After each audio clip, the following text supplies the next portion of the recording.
the next gentleman we're bringing on the program he has many parts. So let's reel out some of the parts of this guy. Songwriter, producer, audio engineer, is also the winner Musiv and Sennheiser Award for Afrobeat Artist of the Year. His real name, Nse Tangban, but they call him Ikom Boy. Joining us from the UAE via Zoom. Thank you so much, the Ikom Boy, for joining us on the program.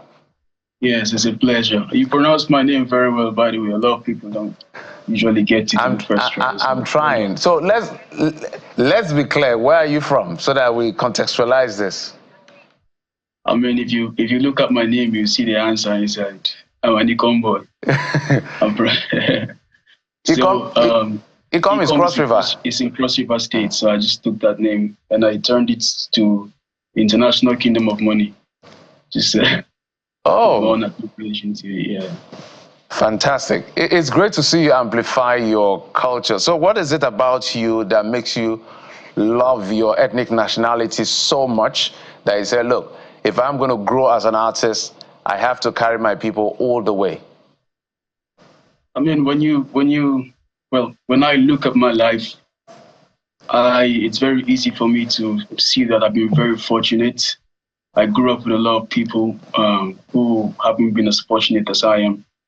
And sometimes you just imagine the circumstances were different. It could be anybody else. It could literally be any of my friends or cousins from Ikom who has the same opportunities as I do right now. So I decided to use, whatever opportunities I have to give them a platform in the sense of, bringing awareness to the name. It's like you have Lagos. Lagos is a very popular place worldwide. If you tell someone you're from Lagos, certain doors open. So why can't I do that for my people? Seeing as, God has put me in a position to be where I am today. That's one reason anyway.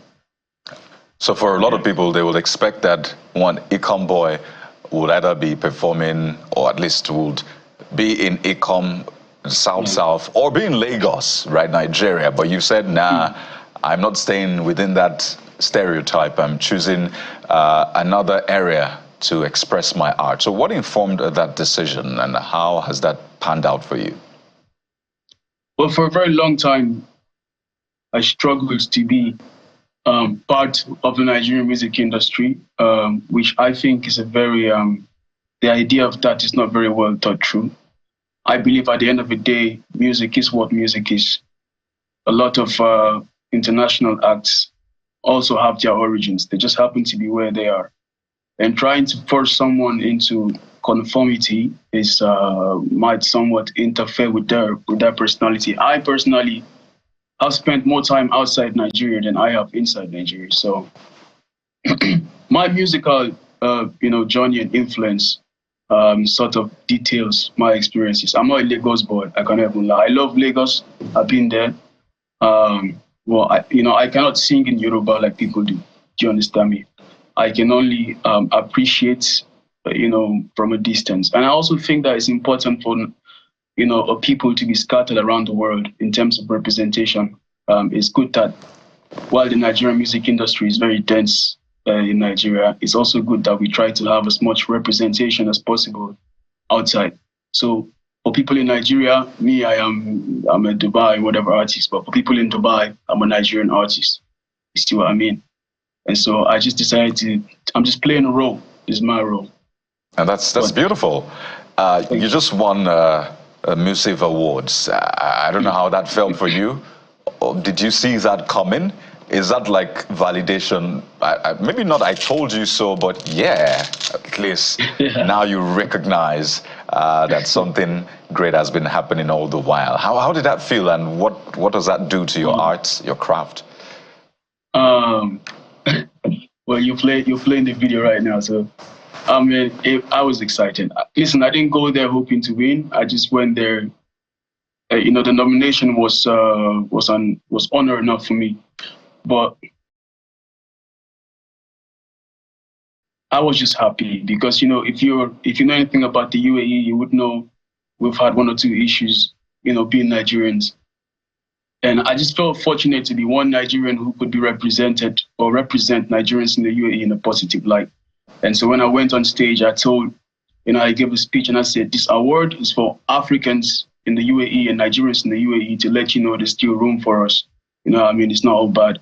So it's an honor that I don't take lightly, and I'll remember for the rest of my life. Yeah. So let's talk about your subgenre of Afrobeats, because a lot of people sing now and everything is literally Afrobeats, and they've created some categories for us. So what subgenre of Afrobeat do you do? That's very interesting. Well, see, I consider myself a Nigerian artist. I wouldn't say I'm an Afrobeats artist, but it's just easier for people to categorize you in a way that you understand, they feel comfortable with. I'm fine with that. But if you check my discography and if you look at the artists I've worked with, you know, I was just doing some work with Warner Music and Nora Fateh. She's an Indian, she's an artist from India. I just dropped a song with some guys from Brazil. You know, they call music. I've done songs with people in Germany, all around the world. But, you know, it's just easier for people to call you an Afrobeats artist. So I haven't labeled myself whatsoever, but I'm just happy to let people experience me. So I wouldn't call myself an Afrobeats artist. I'm a Nigerian-born, UAE-based, international type artist. But yeah, I make a lot of Afrobeats, and I'm very proud of being a Nigerian. So I hope that answers that. Well, it's very interesting, and I like that you're carving a niche for yourself. But some will also say, it is what it is. There's a genre, and people always want to place you, maybe for ease, right? Yes. People don't really like complex things. They don't like to keep different boxes. They want just one big box, and then they put you inside. So maybe in terms of marketing or commercialization, that's why I just say whatever. Just say you're Afrobeat, so you just naturally be in that. It works. It works, right?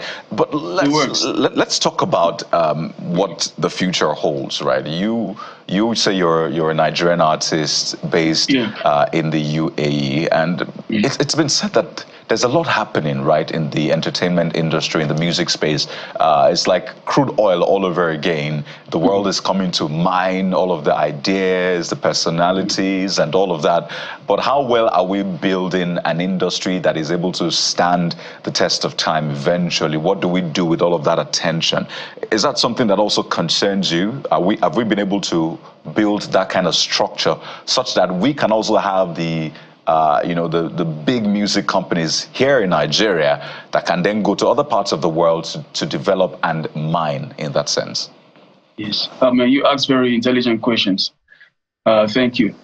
I was at a meeting with music executives from Warner Music, Universal Music, and Sony Music. And I was the only Nigerian in there. And I was just looking, and they were all looking at me like, bro, who invited you? You know, that kind of thing. But some of them knew me. And so I happened to be speaking to a gentleman by the name of Ravi, an elderly Indian gentleman. And he starts talking about Fela, and he starts talking about all these people. And then I go, yeah, but I got to tell you, I just don't feel like, there's a lot of opportunities for, artists like myself in the UAE. He says, man, it's not like that. He says, for example, in the UAE, you have Universal Music MENA, which is Middle East and North Africa. And also they have Universal Nigeria. So here, they sort of like to focus on their artists and stuff like that. And I was just thinking, Nigeria has so much power now. Like, a lot has been given to Nigeria in terms of how the world has accepted our music. And you're very right. If we can structure that in a way, that can just continually, entertainment is very powerful in that it can advertise the people, right? So if we can just structure that in a way that continually puts us in a positive light, it will help. And I believe that the government of Nigeria have to. I like the way you put it as well. You call it crude, like it's crude oil. Literally, it's something that's been given to us. You hear about Nigeria in a bad light in many situations, but music is not one of them. So me personally, I think it's something that the government can look into. I don't want to sound, Nigerian government should, but I think it's something that we could really take advantage of here, man. It's something that literally has been handed to us, and I think we should look into it. We should create structures and systems that can allow the youth in Nigeria to truly, truly benefit from the music industry. We should decentralize it the more. I have a couple of friends in Dubai who are working on that right now. We should try and decentralize it and just make sure that we maximize this opportunity that has been given to us, man, because it's really a blessing. And I hope I can play my part in that big picture. All right, we've talked about a lot about you and your career and your winnings, but we didn't hear you sing a thing. Maybe in 10 seconds, we could just do a line of any of your songs and what the title is. Would appreciate that. I have a song called Pepper Soup, and that's the song that actually won the award. So it goes like, since I was a little boy, I tell my mama, say, I want to live this way, you know, say, Ikom boy, not talk too much. I just want run my race. I want to live this way. We go to pepper soup, oh no, pepper soup. They go chop on the food. Yeah. Give them. You use pepper soup. Who doesn't love pepper soup in this part of the world? We love it. I don't joke with pepper soup. And said Dangban, Ikom Boy, winner, Music and Sennheiser Award for Afrobeats Artist of the Year, songwriter, producer, audio engineer. Thank you for coming on the program. Thank you. Thank you very much. I appreciate you. Thank you for your time. Absolutely. Well, that's it on the program. Thank you so much for your time and, of course, your usual company. I'm Jeffrey Uzama. You're welcome. We've given you another artist to add to your playlist. Okay, you're welcome. Sunrise Daily is next. Thank you for joining us. I'm Kayode Okikilu. Goodbye.